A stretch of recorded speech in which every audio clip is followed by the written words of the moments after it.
작년 한 매체를 통해 혜성같이 떠오른 일본의 5인조 그룹 지파. 놀랍게도 멤버들의 평균 나이는 67세입니다.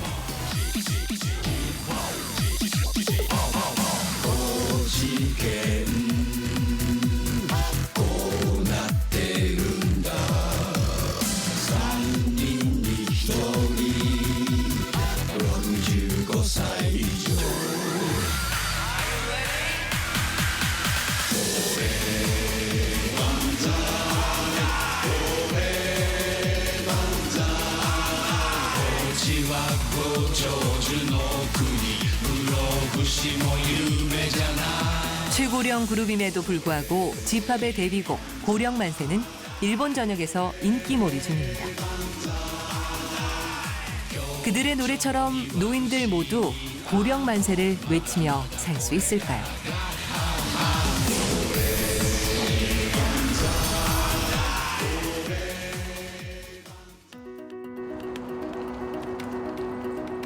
도쿄의 스가모 거리는 하루 종일 인파로 북적입니다.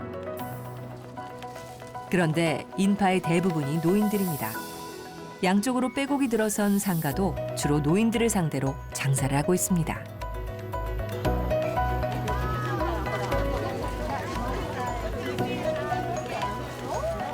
그래서 스가모 거리의 유행은 노인들이 주도하죠. 何買ったんでしょう。今ね、中の下着のはい赤い中が赤くなってる地蔵様のはいご利益のある下着なんです。はいご迷惑かけなくて済むようにはい。ここはどこからいらしたんでしょうか。私は茨城県から来ました。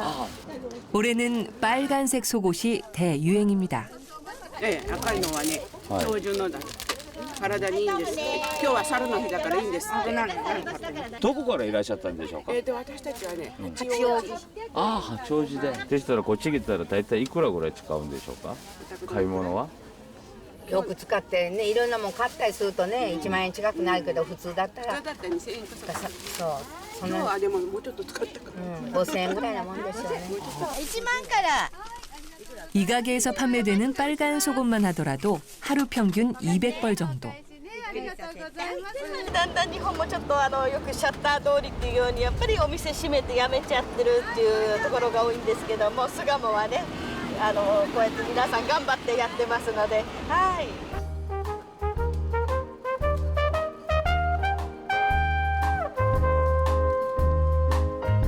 노인들에게 편한 신발을 전문적으로 파는 가게도 성업 중입니다. この間だいたい2万円ぐらい。日本のシニアの方たちっていうのは結構ねお金がお家も全部自分がありまして子育てが終わってで一応会社を退職して以降自分の自由な時間と年金と退職金とそれをうまく使って。 人生をエンジョイしているという人たちが多いからやっぱり私どもはそこに目をつけて商売してるんですよね。この商品ですね。 일본의 내수 경제는 이제 노인들이 소비하지 않으면 큰 타격이 예상될 정도입니다. やっぱりそれだけ以上の価値ありますこの靴は。年間どれぐらいなんか大体もうかなり大きいです。想像に任せますけれども、1店舗単店舗での売り上げはおそらく日本で何番目ぐらいになると思いますよ。はいはい。 노인 대국 일본의 또 다른 모습도 있습니다.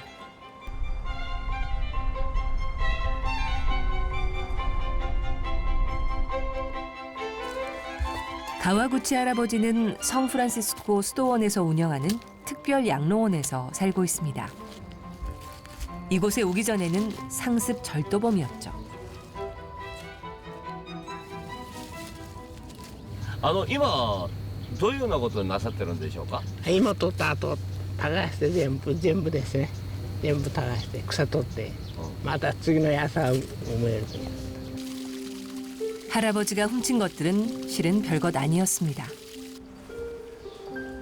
人のも取ったりなんかしてそれで食べてた。人を傷つけたなんかしたら自分が好かないからね。ただ食べるだけとそれでうろうろしてた。それだけですね。それけもうだいぶ人生の半分はもう入ってる。 빵 한 조각, 밥 한 그릇을 훔친 것이 대부분이지만 전과 팔범입니다. 출소에도 갈 곳이 없었던 그는 거리를 떠돌며 절도로 연명했죠. 마지막으로 체포된 건 70살이 되던 해였습니다. 도시락 하나 훔친 것이 전부였죠. いや病院の中空いてたんですよ。ちょうど寒い時やったから。だけど寒さがいいなと思ったら弁当が来たわけな。そして弁当食べようかなと思った時に自分が捕まった。これは何しようかって言われて、ああどうもすまへん。それで病院で捕まって刑務所行ったんでしょ。はい、そうですね。それがもう最後です。 私聞きたいことあるんですけど、ちょっと立てていただいて。 새 삶의 계기가 되어준 것은 사람이었습니다. 출소 후 이곳에서 만난 한 사람. もう亡くなられたわけです。自分がここに入った時に優しい声かけてくれた人なんですよ。 작은 친절이었지만 따뜻한 말 한마디가 그리웠던 그에겐 큰 힘이 됐습니다. 畑しよった飲むの飲みっていうかやっぱ嬉しかったですよ。そういうやっぱりいろいろな記録がありますよね。ですがその前はそういうような方はいらっしゃる。なかった。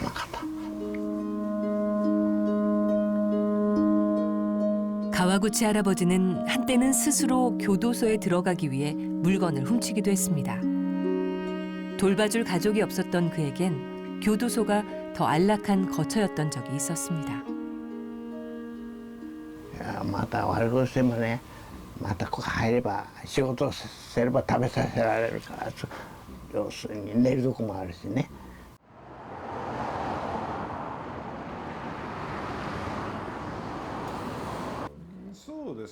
일본의 노인 범죄 전문가인 이토유 씨. 그는 수많은 절도 현장에서 셀 수 없이 많은 또 다른 가와구치 씨를 만났습니다. やっぱりその万引きの現場で言えば今もう8割方が高齢者ですよ。もう65歳以上。昔は少年とかの方が多かったんですけど、今も高齢者の方が圧倒的に多い。 일본의 노인 범죄율은 90년대 후반부터 급증해 지금은 전체 범죄율의 10.7%를 넘어섰습니다. 더 큰 문제는 비슷한 범죄를 6회 이상 저지른 노인의 재범률이 30.9%나 된다는 것입니다. やっぱり寂しいっていうところだと思いますよ。一番大きいのは一人暮らしの方が非常に増えてきている。子供さんたちがいなくなっちゃうじゃないですか、育つと。そこでやっぱり社会のそういう関係性とかもご近所同士の付き合いとかも少なくなってきてる部分もあるんで、意外と一日誰とも喋んないで終わっちゃうそういう高齢者の方も多いと思うんですよね。そこでこれたまになんですけど捕まえて話せて嬉しかったっていう私とね、捕まってるのに話したことが嬉しいっていう人もいるんですよ。 주로 편의점에서 물건을 훔치다 잡힌 노인들이 많았습니다. 대부분 혼자 사는 노인들. 이들은 배가 고파서 물건을 훔치기도 하지만 다시 교도소에 들어가려고 훔치기도 했습니다. 実はね、その刑務所から出るときに帰属家族って言ってね、出た後の引き受ける家族があれば基本的にやっぱりそういうこと起こらないんですよ。だけどさっき言った一人暮らしでしょ。だから出ても自分が帰るとこがないんですよ。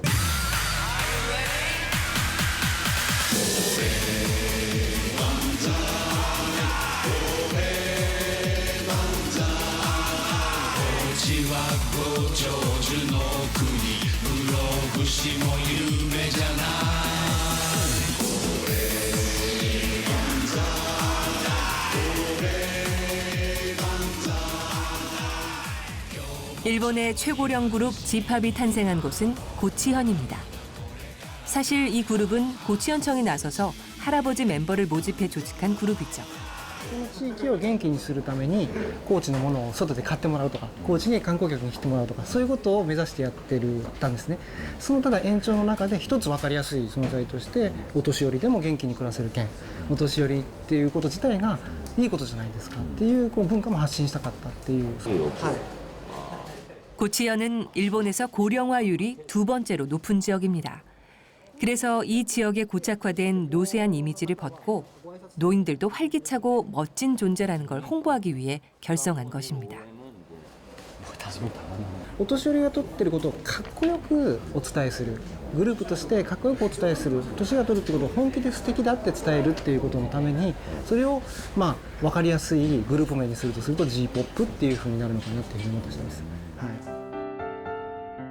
고치현의 기타가와 산골마을. 집합 그룹 멤버인 야마다 히데타다 할아버지는 이곳에서 유자 농사를 짓는 농부입니다. 나이는 81살. 그룹 멤버들 중 가장 나이가 많습니다.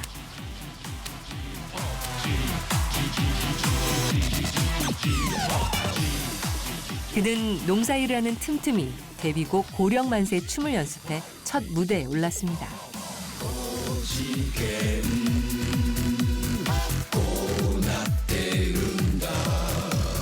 もうお客さんの前はね、やっぱり緊張もするけどね、やりがいがあるんです。こういうのその前よりはちょっと恥ずかしいとかそれはなかったんでしょうか。いや、もう一生懸命ですけんね、恥ずかしいもん何もわからんずくに終わったがです。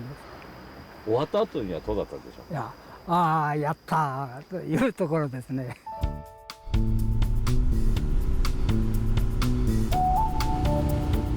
66살의 오타카 아키라 씨와 67살의 데키 요시노리 씨도 집합그룹의 멤버로 합류했습니다. 평생 바다일을 하며 살아온 어부들이 할아버지 뮤지션이 된 거죠.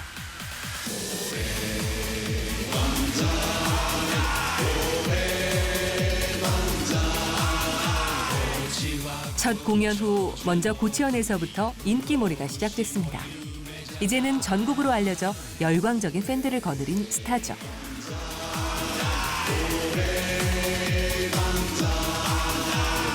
마, 自分の人生もこれぐらい転換するのかな思ってね。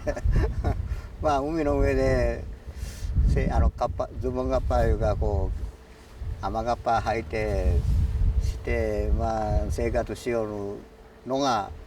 我々の普段のスタイルなんだけど、当初はこういう踊りをするという歌を歌うという目的は全然僕らには分からなかったんです。だから最初はポスターの写真かなと思ったりもしたし、多分漁業体験とかそれから神の会の名前が売れることだったらいいことやないかなということで、こういったらやりましょうということで県へ行ったわけです。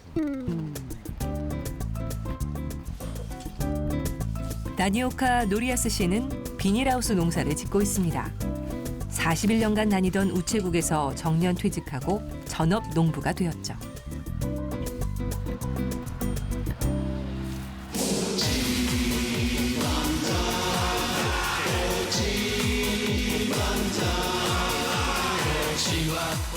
평생 동안 춤이라곤 춰본 적이 없던 사람이 60을 훌쩍 넘겨 춤추는 인생을 시작했습니다. 첫 데뷔 무대의 짜릿함이 그를 진짜 춤꾼으로 만들어준 것입니다.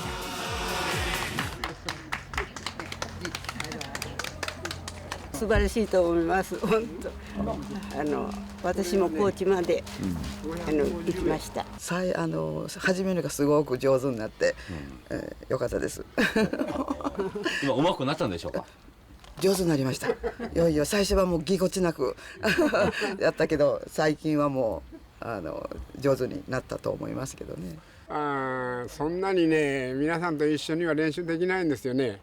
ただ県庁の方から DVD を送っていただいて、その DVD を見ながらひまひまにじっと体操がてらに練習するくらいで。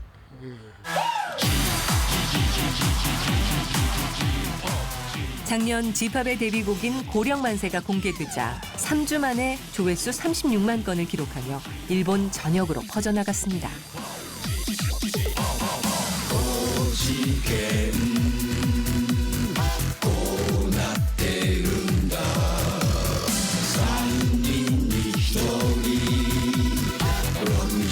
살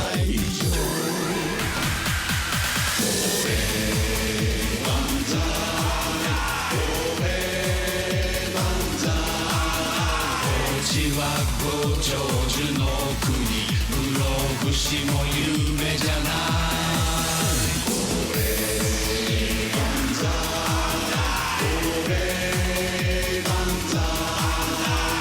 今日もちょいは不思議あまだまだこれからがおちばんざおちばんざ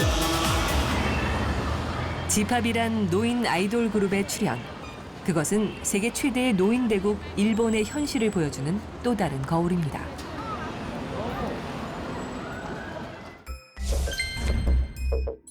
일본이 65세 이상 고령자가 인구의 20%를 넘어서는 초고령 사회가 된 것은 지난 2007년입니다. 독거노인 역시 가파르게 증가해 2015년에 이미 600만 명을 넘어섰습니다.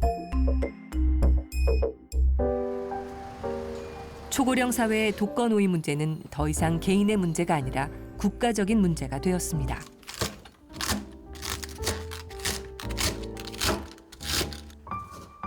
(72세) 시미즈 도모코 씨는 도쿄의 한 빌라에서 혼자 삽니다.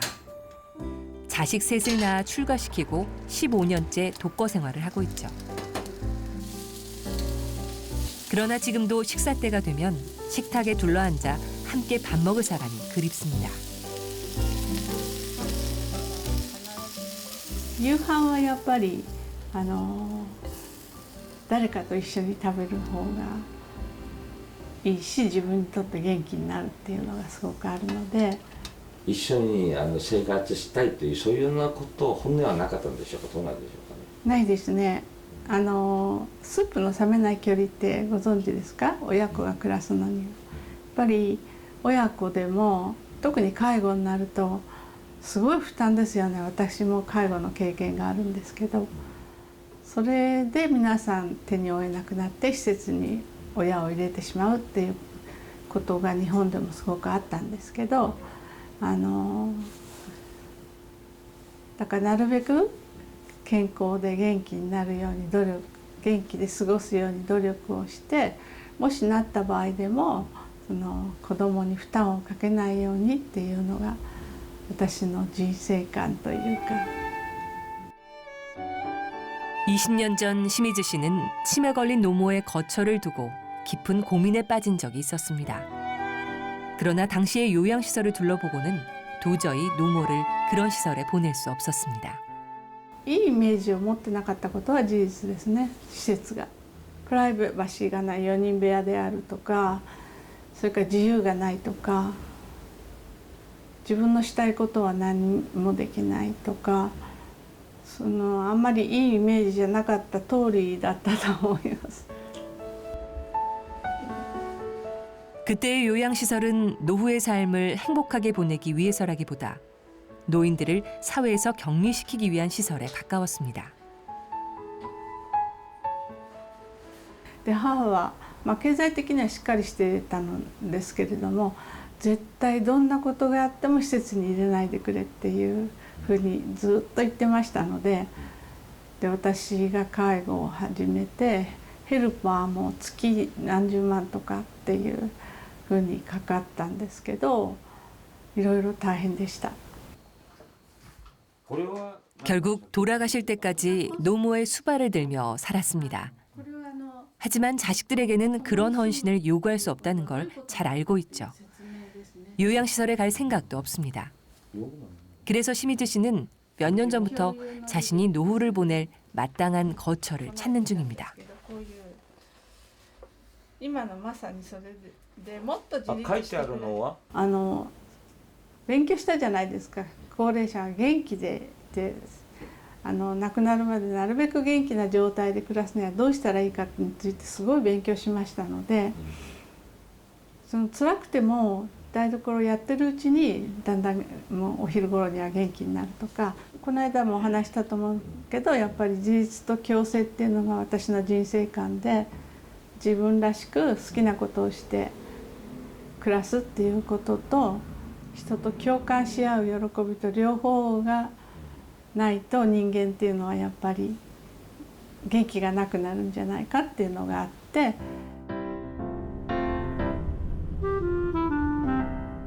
가나가와현 후지사와시 주택가. 얼핏 보기엔 그저 평범한 2층 건물입니다. 그런데 이 건물에서 하나의 혁명이 일어났습니다. 코코쇼 난다이라 불리는 이곳은 일본 최초의 노인 전용 공동 주거 시설입니다. 주거 공동체 코코쇼 난다이를 설립한 사이조 세스코 씨는 지금 이곳에 살고 있습니다. 1990년대 후지사와시의 시의원을 지낸 사이조 씨는 외로운 노인에게 가족을 대신할 새로운 공동체가 필요하다고 생각했죠.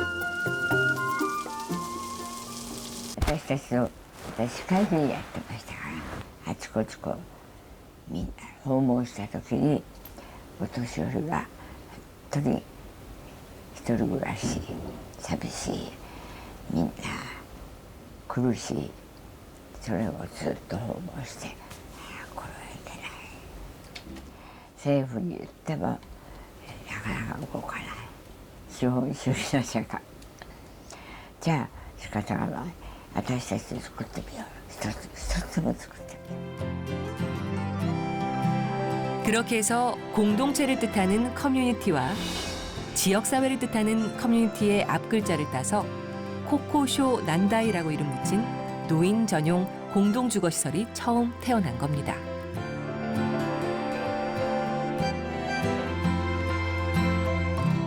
ケアのための収入っていうのが目的だったんですね。で西条さんはそうではなくて高齢者の一人暮らしっていうものをですねの中で起きてくる、孤独であるとかそれから栄養の不足であるとかですねそれから人と、孤独のと関連しますけども、コミュニケーションを、取れるというようなことで、安心して一人暮らしができるっていうようなですねそういう住まい方を実践したいっていうふうに考えられてそれでここを作ってですね 코코쇼 난다이는 전형적인 요양시설에 대한 반성에서부터 출발했습니다. 이곳에서는 노인들이 스스로 독립적인 생활을 할 수 있는 개인 주거 공간을 허용하면서 공동 프로그램을 함께 제공하죠. 91살의 나카무라 할머니는 자신의 방에 작은 제단을 차렸습니다. 집에서 그랬듯 이곳에서도 아침 저녁 기도를 하죠. 따로 그러나 또 같이. 그것이 이곳의 삶의 방식입니다. 이시하라 가스노부 할아버지의 방은 또 다른 모습입니다. 그는 아내와 사별하고 여기 오기 전 1년간 혼자 살았습니다. 혼자라서 무엇이든 마음대로 할 수는 있었지만 하루 종일 말 한마디 나눌 사람이 없었습니다. ここの良さはねある程度自由があるということと一応ライフサポーターっていうかね事務所の人もいますしいろんな人が出入りしてね生活の匂いというかね一人じゃないということがありますけどね。 각자의 방문만 열고 나오면 누구나 함께할 수 있는 공간이 있습니다. 코코쇼 난다이의 공동체 생활의 핵심은 서로를 이어주는 이런 공동 공간에 있습니다. 아침 식사는 각자의 방에서 스스로 알아서 해먹지만 점심과 저녁은 1층 식당에 모여서 이렇게 매일 함께 식사를 합니다.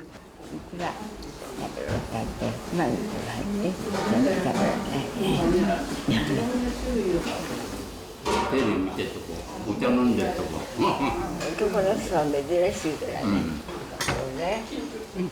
소소한 얘기들을 나누며 함께 밥을 먹는다는 것. 그것은 서로 간에 끈끈한 유대감을 쌓는 시간입니다. やはり皆さんとね顔合わせてね食事するのがいいですよ。一人よりか一人じゃないやっぱり寂しいですね。一人で食べてるよりご飯が美味しいね。介護の目が皆さんであってね。いかがですか今日はお体がどうですかとかね聞いてもらえる人がいて一人ぼっちじゃねどうしようもないでしょ。一人はダメ。お仕事ですね。お仕事しますね。 코코쇼 난다이는 정해진 프로그램에 따라 움직여야 하는 요양시설과는 다르게 누구든 자유롭게 생활할 수 있습니다. 또 원하기만 하면 언제든 다른 입주민들과 어울릴 수 있죠. 획일적인 요양시설이 전부이던 그 시대, 작은 발상의 전환이 노인들의 삶에 혁명적인 변화를 가져온 것입니다. で漬物にしたりなんかしてね。幸せですおかげさまでね。こんなに長生きすると思わなかった。だってね、左半身不随でね、何にも歩けなかったね、動きもできなかったのがね、こんなに良くなったんだもんね。すごいもんだね。 현직에서 물러난 노인 세대는 사회 주변부에 고립되기 쉽습니다. 오사카의 굿타임 리빙은 그렇게 단절된 세대를 이어주는 새로운 개념의 주거시설입니다.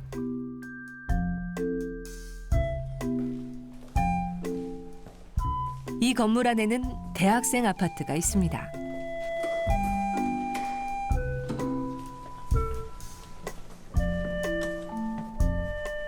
우시코 시요코는 홋카이도에서 온 학생입니다. 2년 전 오사카의 한 대학에 입학하면서 이곳에 입주해 지금까지 살고 있죠. みんないろんな個性があってでそのことに気づけたことですかね。 이곳의 입주 경쟁은 치열합니다. 각 층마다 마련된 공동 공간에다 싼 임대료도 매력적이지만 또 다른 경험을 쌓을 수 있는 곳이기 때문입니다. 外に大阪に出たらやっぱ一人暮らしって初めてなんですごい自分の世界にこもっちゃうかなって思ってたんですけどでも全然そういう地域の関わりとかも多かったのでなんか地元にいる時よりもすごい社会性っていうか地域の人との関わりは増えた感じはします。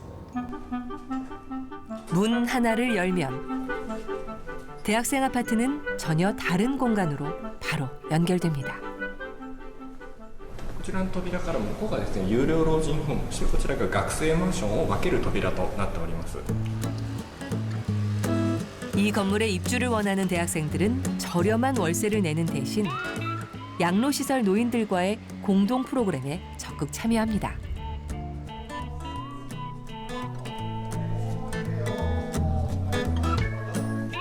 학생들이 노인들을 만나러 오는 날이면 조용하던 고령자 시설에 활기가 돌기 시작합니다.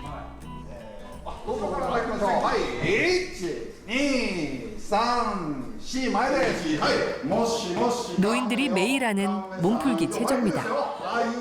하지만 대학생들과 함께하는 날이면 다른 때와는 분위기가 확 다릅니다. 一般の人と学生で住んでてもそのマンションで交流ってすることもないですしでもこっちだったらすごいこのマンションの人たちともそのプロジェクトを通して仲良くなれますしそれだけじゃなくてそこの老人ホームの高齢者の方々とも積極的に関わっていけるのはすごいなと思います。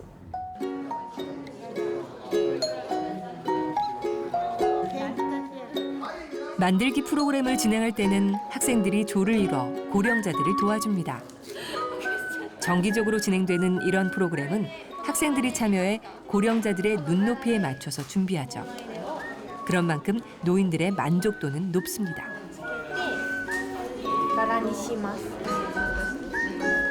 일본의 65세 이상 노인들 중 젊은 세대와 교류하고 싶다고 답한 비율은 62.2%에 달합니다.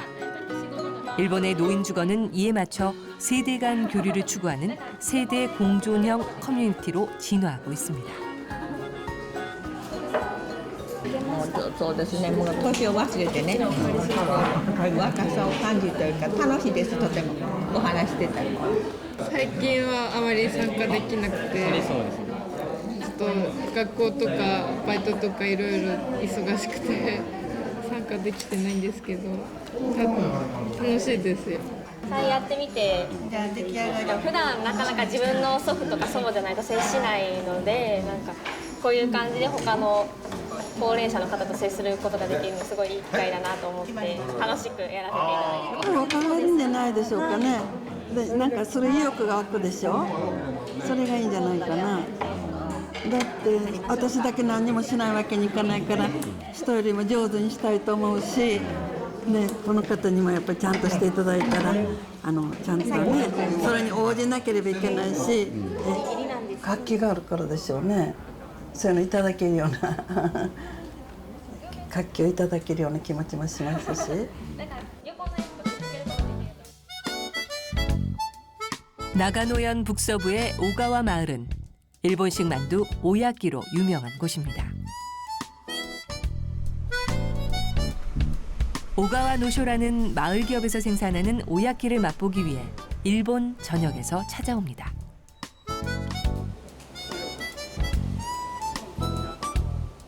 이른 아침 손님 맞이 준비에 나선 오가와 노쇼 공방. 이곳 7개 공방에서 일하는 직원은 80여 명. 평균 연령은 65세입니다. 오야끼는 채소와 산나물을 볶아 된장과 간장에 버무린 소를 채우고 빚어서 구워내는 것이 중요합니다.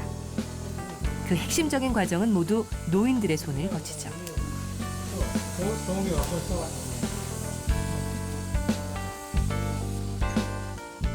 이곳은 30년 전 설립할 때부터 이렇게 노인이 중심이 되어 일해왔습니다.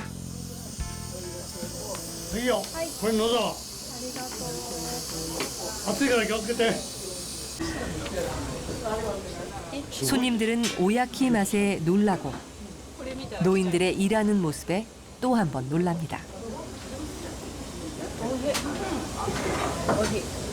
ここは初めてでしょうか。初めてです。すごい美味しかったです。うの花おやき初めてなので。 노인들이 지치지 않고 오야키를 굽고 빚어내기 때문에 나이를 가늠하는 게 쉽지 않습니다.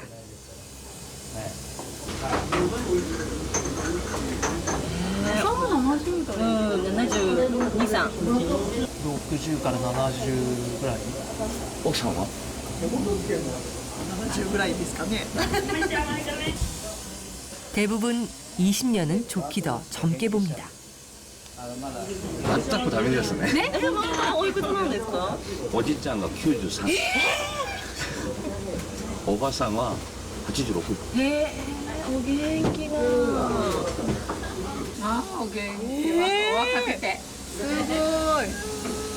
やっぱりおやきとか食べてるから。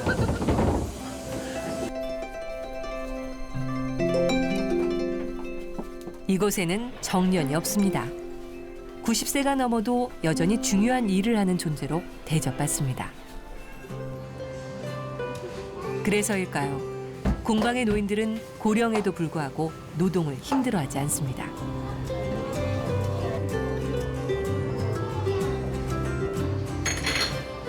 오히려 다양한 연령의 손님들과 교류하며 일하는 데서 활력을 얻는다고 합니다. 私はね、お客さんが来てだろ、来ておやきを食べて、お味の方はいかがですかと、やっぱとも美味しいですと言われればもう勇気100倍ですな。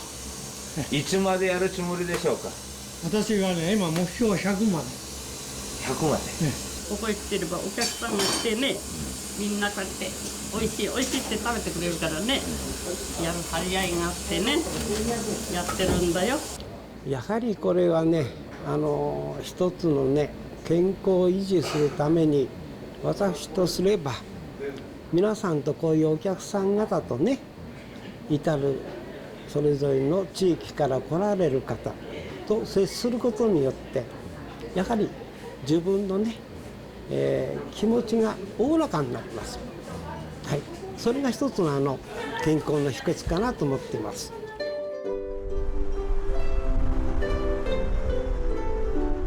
오가와 노쇼 노인들은 실제 연구에서도 중요한 사례가 되고 있습니다.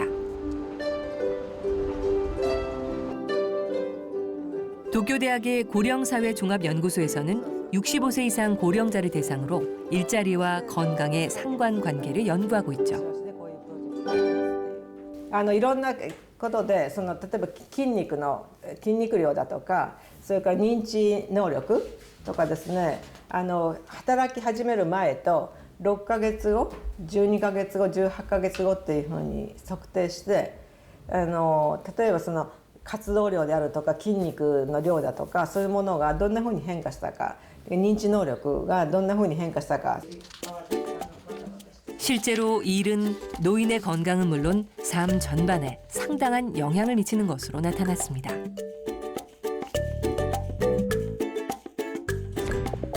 일을 하면서 인지 능력과 근육량이 향상되고 위축된 삶을 벗어나 자신감도 되찾았습니다. そういうことによって仕事の仲間ができる、ね、今まで知らなかった人たちが仲間になる、それから体を外に出て動かすから体も健康になるんですよね。だからそれから仕事をするために頭使わなくちゃいけないから、認知機能も要するに保つ。 도쿄 인근에 위치한 또 다른 노인 주거시설 코코미야우치. 어린아이부터 몸이 불편한 노인까지 마을 주민들은 날마다 이곳으로 출근하다시피 합니다.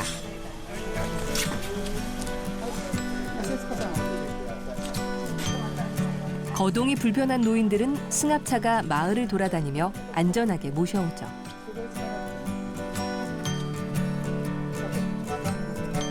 코코미야우치에서 운영하는 모든 프로그램은 지역 주민들에게도 열려 있습니다.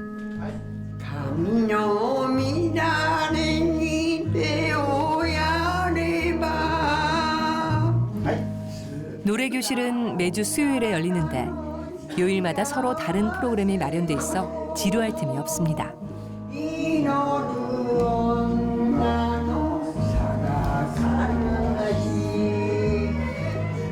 주민들에게 개방된 이런 프로그램을 통해 이곳에 사는 노인들은 마을 주민들과 자연스럽게 어울려 교류합니다.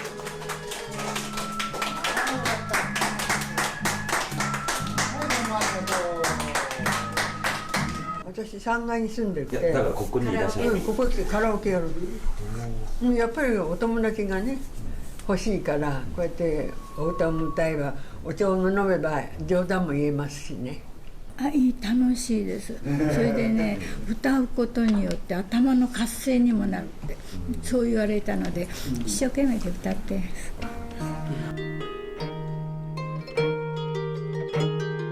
반면 코코미야우치의 노인들이 거주하는 개인 공간은 철저하게 독립성이 보장됩니다.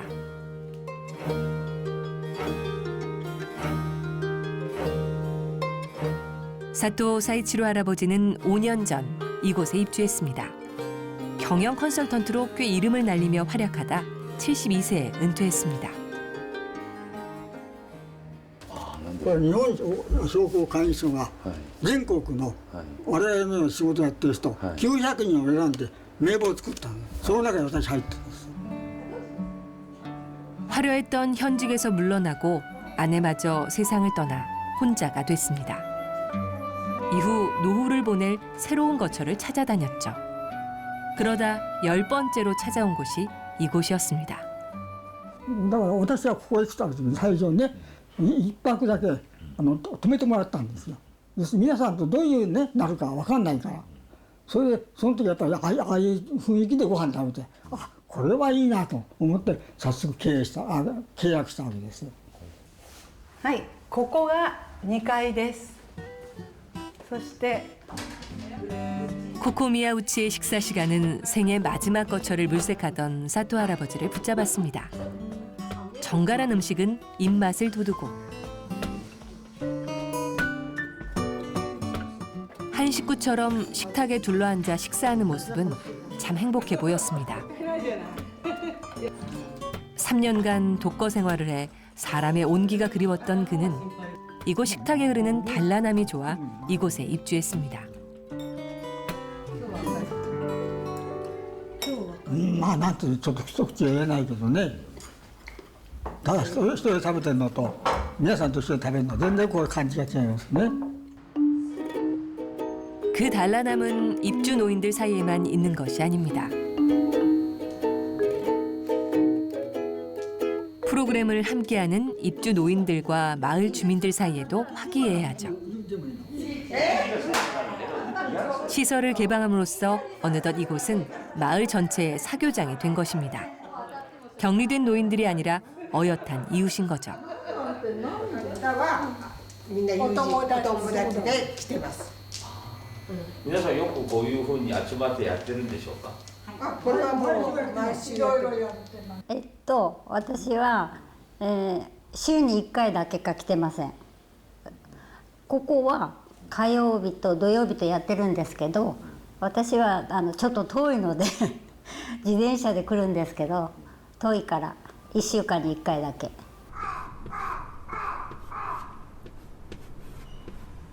이 건물의 1층엔 카페가 있습니다.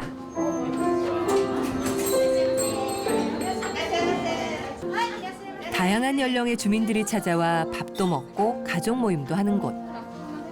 부모가 데리고 오는 어린아이들이 많아서 다른 노인 주거 시설에선 찾아보기 힘든 풋풋한 생기가 가득합니다.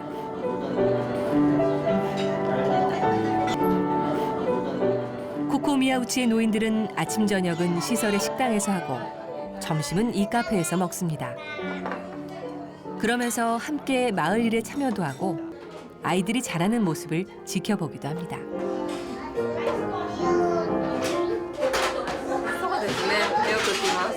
なんか子供が遊べるスペースもあって過ごしやすいので、すごいいいと思います。なんかいつもまあちょくちょく来るので顔見知りにはなってるので挨拶したり。 皆さんなんか成長とかみんな楽しみにしてくれてるので可愛いねとかあとここに来る子供も時々来るのでちょっとずつ成長するでしょ。それを見て大きくなったねとか言ってくれるのでなんかこう嬉しいよね親としては。 피아노 연주는 마을의 자원봉사자가 도맡아 하고 요리와 서빙도 마을 주민들이 합니다. 노인들은 주민들과 억지로 교류하려고 애를 쓰지 않아도 자연스럽게 늘 함께 어울리는 사이입니다. 노인들만 식사를 하는 다른 곳과는 분위기가 확연히 다릅니다. 大人だけだとこうシャンとしちゃうけど子供が騒ぐとやっぱり心楽しくなって元気になります。外にね外出して食事をしたような気持ちが晴れて、余計美味しい。おばあちゃんとかおじいちゃんには子供のパワーがいくし、その私たち親では発しない落ち着いた周波数、気持ちみたいのがあるんで、なんかこう中和される感じで子供たちもお母さんみたいな年齢じゃなくその上の人たちを一緒に空間の中にいるっていうのはすごい必要なのかな。 주민들이 놀러 오고 싶어하는 장소가 되면서 노인들이 있는 곳이 마을의 중심이 된 것입니다.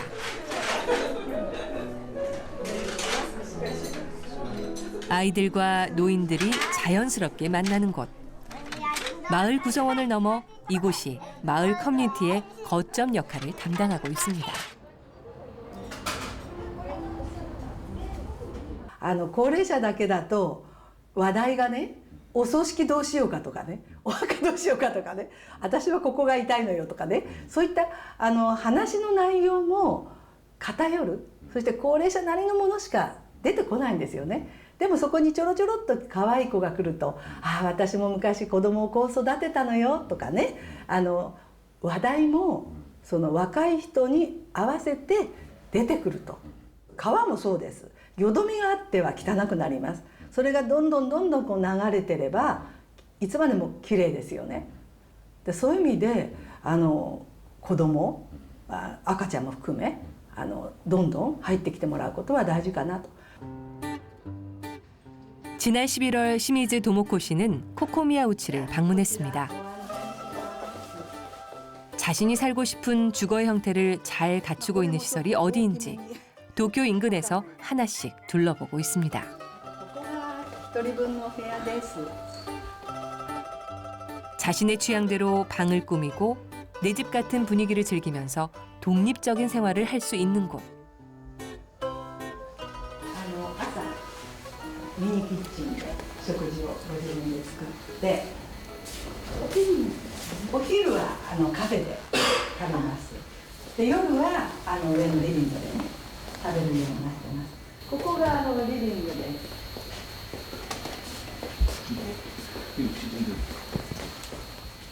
ここで夕食を食べたり、いろいろな催し物をねみんなですると言いますか。ここはね자신이 하고 싶은 일을 하면서도 고립되지 않고 다른 다양한 사람들과 교류할 수 있는 그런 주거 공간을 찾고 있습니다.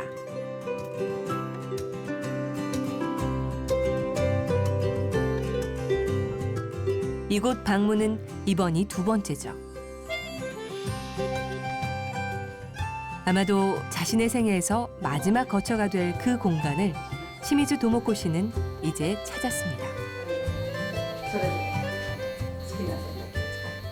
やっぱりついの住処ですので、元気なうちに判断しないといけないと思います。子供に決められたり、口が聞けなくなったり、判断できなくなってからでは遅いような気がするんですけど、その強制に地元の方とかお子さんとか元気な高齢者、ここに住んでらっしゃらない方もいろいろ巻き込んでいるので、活気があって明るいと思います。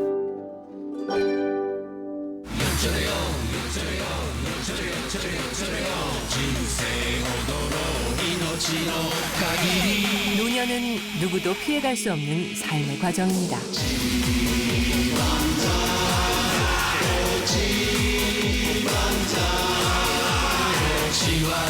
일본 사람들이 열광하는 지팝의 고령 만세는 행복한 노년의 삶을 노래합니다.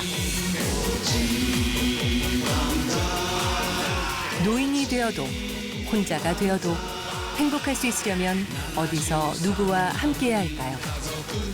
일본 사회의 질문은 우리의 질문이기도 합니다.